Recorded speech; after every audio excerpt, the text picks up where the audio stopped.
2023년 3월 16일 염증 해방. 염증의 주범 백색 가루. 오랜만에 병원을 찾아온 환자분께서 생전 없던 피부 염증이 생겨서 고생했어요 하며 근황을 전한 적이 있습니다. 저는 대뜸 최근에 단 건 많이 드셨죠? 하고 되물었지요. 그랬더니 놀라면서 어떻게 하셨어요? 최근에 생일 선물로 케이크를 많이 받았거든요. 며칠간 케이크를 계속 먹었어요 라며 놀라시더군요. 만성염증은 꼭 바이러스나 세균 같은 외부 침입자를 통해서만 생기는 것이 아닙니다. 신체 내부의 요인으로 발생하는 만성염증도 상당한데 그중 만성염증을 일으키는 주범이 바로 설탕입니다. 설탕은 대부분 음식의 맛을 내거나 저장성을 높이기 위해 사용하는 매우 친숙한 재료입니다. 그런데 과도한 설탕 섭취는 건강에 큰 문제가 됩니다. 단순히 치아를 썩게 하는 데서 그치는 것이 아니라 염증이 잘 생기는 체내 환경을 만드는 역할을 합니다. 그렇다면 설탕 과잉이 CRP 같은 혈액 속 염증 수치에는 어떤 영향을 미칠까요? 이를 판단하기 위해 스위스 취리히 대학교 내분비내과 교실에서는 29명의 건강한 남성에게 매일 설탕이 첨가된 음료를 마시게 했습니다. 그리고 3주 후 혈액 검사를 해보니 모든 사람의 염증 지표가 상승하였으며 체중, 공복 혈당, 그리고 나쁜 콜레스테롤이라고 알려진 LDL 콜레스테롤까지 증가하는 모습을 보였습니다. 비만인을 대상으로 한 연구에서도 같은 결과가 나왔습니다. 6개월간 매일 설탕 첨가 음료 한 캔을 섭취한 그룹의 염증 수치와 통풍을 유발하는 요산 수치가 증가했고 설탕이 없는 다이어트 소다를 마신 그룹의 요산 수치는 증가하지 않은 것을 확인할 수 있었습니다. 세계보건기구가 권장하는 일일 당류 섭취량은 2000kcal를 섭취하는 성인 기준 약 25g입니다. 이를 각설탕 3g으로 환산하면 8개 분량인데 콜라 한 캔에는 각설탕 10개가 들어있다고 보면 됩니다. 이외에도 우리가 자주 섭취하는 빵이나 과자, 떡 등에도 알게 모르게 설탕이 많이 들어가 있습니다. 가공식품을 자주 먹는 사람이라면 매일 권장 섭취량을 훌쩍 넘기기 일쑤일 것입니다. 실제 한국인의 평균 일일 당류 섭취량은 60에서 70g 수준이라 기준치를 훨씬 웃돌고 있지요. 설탕뿐만 아닙니다. 가공식품에 많이 들어가는 당류인 과당은 더 큰 문제입니다. 대부분의 음료수나 자양강장 음료에는 액상과당이 첨가됩니다. 액상과당은 특히 간에 부담을 주는데 당을 지방으로 전환시켜 지방간이 생기게 하고 더 진행되면 간의 염증을 발생시킵니다. 혈압과 혈당을 상승시키고 식욕 조절 회로를 교란시켜 살이 쉽게 찌는 환경을 조성하며 전신 염증을 일으키는 첨가당이지요. 이런 첨가당의 가장 큰 문제는 먹을수록 의존성이 생긴다는 것입니다. 단맛을 먹으면 느껴지는 쾌감 때문에 뇌가 보상 기전으로 더 찾게 됩니다. 그래서 최대한 섭취를 자제하거나 횟수를 줄이는 노력을 기울여야 합니다. 다음은 자신이 당 중독인지 스스로 진단해 볼 수 있는 체크리스트입니다. 살펴보고 해당되는 것에 표시해 보시기 바랍니다.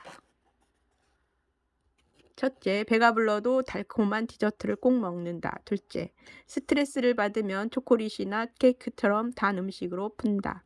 셋째, 책상이나 식탁에 항상 과자나 초콜릿 등이 놓여 있다. 넷째, 원두커피보다는 설탕이 들어간 믹스커피를 좋아한다. 넷째, 물보다는 음료수를 즐겨 찾는다. 다섯째, 단 것을 먹고 싶지만 먹지 못할 때 불안과 초조함을 느낀다. 여섯째, 달콤한 디저트를 먹으면서 한편으로는 죄책감을 느낀다. 위의 7가지 증상들 중에서 3가지 이상에 해당된다면 당 중독증을 의심해 볼 수 있습니다. 이런 식습관은 우리 몸의 염증성 체질로 바뀌게 합니다. 설탕 대신 대체당은 괜찮을까? 최근에는 설탕 대신 대체당이나 대체 감미료가 인기를 끌고 있습니다. 설탕처럼 달지만 칼로리가 거의 없고 혈당에 거의 영향을 주지 않아서 당뇨 환자가 먹어도 무방하기 때문입니다. 단 다양한 대체 감미료가 인체 내 어떤 부작용을 초래할지에 대해서는 아직까지도 연구 중이니 무턱대고 과하게 섭취하는 일은 피하시길 바랍니다. 미국에서도 대체당 제품 출시에 있어 일단 해가 되는 것들은 제하고 비교적 안정성이 확보된 것만 허용하고 있는 상황입니다. 현재까지 대체당에 대한 이슈는 크게 세 가지가 있습니다. 첫째는 장 호르몬 분비에 영향을 미친다는 것, 둘째는 장내 미생물 총을 바꿀 수 있다는 것, 셋째는 설탕처럼 대체당도 중독을 유발할 수 있다는 사실입니다. 설탕 대신 대체당을 쓰더라도 이러한 사실을 염두에 두어야 합니다. 시중에서 많이 사용되는 대체당은 크게 4가지 종류가 있습니다. 그중 반드시 피해야 할 대체 감미료도 있으니 잘 알아두셨으면 합니다. 첫째, 합성 감미료. 첫 번째 대체당은 인공적인 방법으로 합성된 합성 감미료입니다. 사카린, 아스파탐, 스크랄로스, 아셀섭판, 포타슘이 이에 해당합니다. 설탕보다 당도가 200에서 300배 높고 칼로리는 제로이며 무엇보다 가격이 저렴하다는 것이 최고의 장점입니다. 그래서 여러 가공식품에 사용되기도 합니다. 가정에서 직접 구매할 일은 없지만 알아두면 가공식품 구입 시 어떤 합성 감미료가 쓰였는지 확인하는 데 도움이 됩니다. 합성 감미료 중에서 가장 주의해야 할 것은 아스파탐입니다. 1965년 미국에서 개발된 아스파탐의 칼로리는 1g당 4kcal로 설탕과 비슷하지만 설탕보다 200배 이상 달아 적은 양으로 당도를 높일 수 있어 제로 칼로리 음료나 막걸리에 많이 첨가됩니다. 단 과도한 섭취 시 인체에서 포름알데히드로 변해 암을 일으킨다는 연구 결과가 있으므로 가급적 섭취하지 않는 것이 좋습니다. 두 번째, 천연당. 두 번째 대체당으로는 자연에서 얻은 천연당이 있습니다. 꿀, 메이플 시럽, 코코넛 슈거 등이 해당되지요. 꿀은 몸에 좋은 거 아니에요? 라고 물어보시는 분들이 많은데 여기엔 함정이 있습니다. 천연당은 모두 자연유래 물질이기 때문에 몸에 좋은 비타민과 미네랄을 함유하고 있지만 설탕처럼 포도당이나 과당이 함유되어 있어 혈당에도 영향을 미칩니다. 특히 당뇨 환자는 방심하고 많이 먹으면 안 됩니다. 물론 설탕의 혈당 지수는 65에서 70g 정도인데 꿀의 혈당 지수는 55에서 85, 메이플 시럽의 혈당 지수는 54, 코코넛 슈거의 혈당 지수는 50에서 54로 모두 설탕보다는 낮습니다. 그러나 혈당 지수가 0인 다른 대체당들과 비교했을 때 혈당을 많이 올리고 칼로리도 높기 때문에 설탕 대신 사용할 때는 반드시 사용량에 주의를 기울여야 합니다. 셋째, 천연 추출 감미료. 천연 추출 감미료는 식물의 잎이나 과일 종자에서 추출한 성분으로 만든 대체당입니다. 스테비아, 나한과 알룰로스, 자일로스가 여기에 해당되지요. 자연유래 성분에서 추출했지만 가공 과정을 거치기 때문에 꿀이나 메이플 시럽 같은 천연당과는 다르다고 할 수 있으며 혈당이 오르지 않더라도 과잉 섭취는 주의하는 것이 좋습니다. 스테비아. 국화과에 속하는 허브 이름인데 스테비아 속에 있는 스테비오사이드를 추출해서 만든 것이 시중에 판매되는 스테비아라는 감미료입니다. 허브에서 추출된 성분인 만큼 테르펜이나 폴리페놀이 풍부해서 혈당 조절, 지방 분해, 항산화, 항염 효과 등 여러 효능을 가지고 있습니다. 단점은 허브 특유의 쓴맛이 느껴지고 당도가 설탕의 200에서 300배를 웃돌아 양을 조절하는 것이 쉽지 않다는 점이에요. 그래서 시중 제품들은 대부분 스테비아와 네 번째 종류에 속하는 에리스리톨이라는 대체당을 혼합하여 당도를 조절한 제품이 대부분입니다.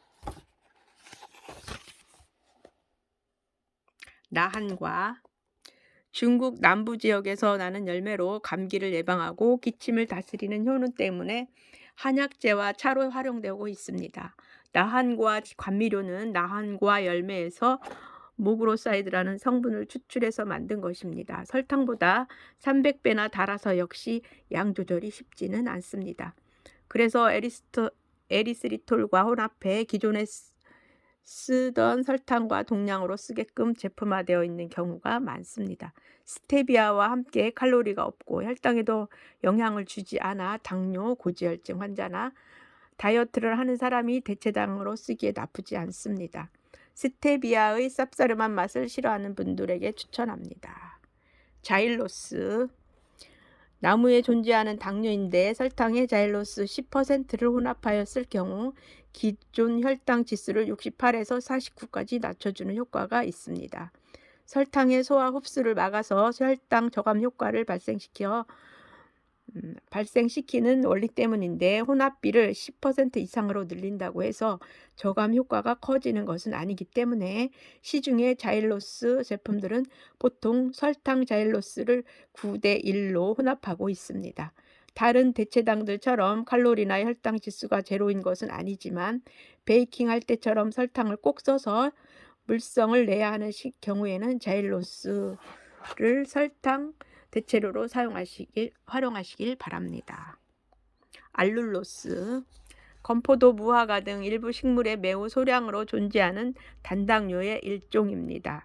설탕 칼로리의 10%, 당도는 70% 수준이며 열에 강해 요리에 활용하기 쉽습니다. 많은 대체당들은 소화 흡수가 되지 않고 장까지 도달한 뒤 배출되기 때문에 장이 예민한 사람이 섭취하면 가스, 복부, 팽만감, 설사 같은 문제점이 발생합니다. 하지만 알룰로스는 소화관에서 혈액으로 흡수된 후 연료로 사용되지 않고 많은 부분이 소변을 통해서 배출되기 때문에 장내 세균 발효에 의한 장 트러블의 가능성을 최소화할 수 있습니다. 따라서 장이 민감하거나 과민성 대장 증후군이 있는 사람은 대체당을 선택해야 한다면 알룰로스가 나을 수 있습니다.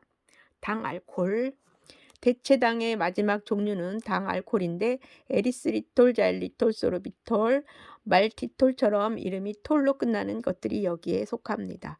자일리톨은 특유의 화한 맛이 강해서 요리에 활용하기에도 어렵고 말티톨은 당알콜 중 혈당 지수가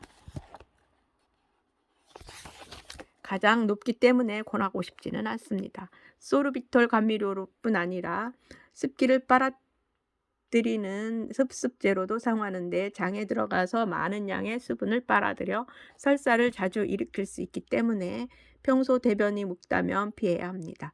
당 알코올 중에서 가장 무난한 것은 에리스리톨인데 단맛은 설탕의 70%로 당도 조절이 쉽고 혈당 지수도 당 알코올 중 가장 낮아서 당뇨 환자들에게 유리합니다.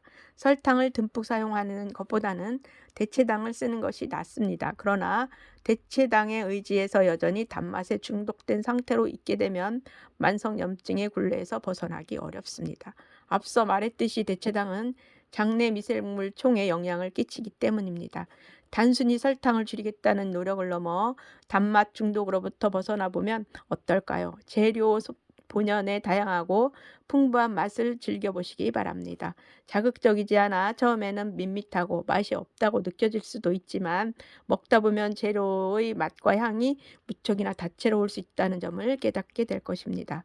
그 재료 본연의 참맛을 깨닫는 순간 맛도 건강도 동시에 잡을 수 있습니다. 오늘은 148쪽까지 읽었습니다. 감사합니다. 사랑합니다. 축복합니다.